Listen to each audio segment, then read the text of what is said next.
দেখুন ইঁদুরে ড্রেন পাইপটাকে খেয়ে কি করে নিয়েছে। ড্রেন একদম মানে এখানে প্রবলেমটা ছিল এটাই যে কাস্টমাররা বাড়িতে ছিল না বহুত দিন এবং হঠাৎ এসি চালানোর পরে ওয়াটার লিকেজ হতে শুরু করে দিয়েছে।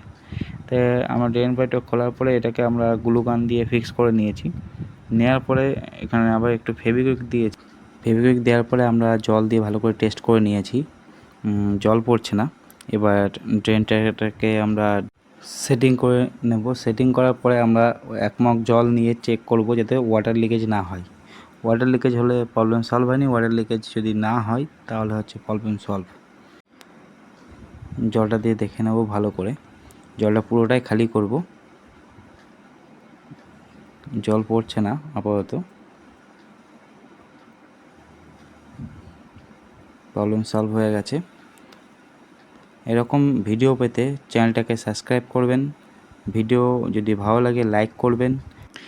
এরকম ধরনের কোনো ভিডিও যদি পেতে চান তাহলে আপনারা কমেন্ট করে জানাবেন আরও কী কী ধরনের ভিডিও আপনারা চান, সেটা আমাদেরকে বললে আমরা নতুন নতুন করে আবার আপনাদের জন্য বিভিন্ন রকম ট্রাভেল শুটিংয়ের ভিডিও নিয়ে চলে আসবো। Thank you for watching.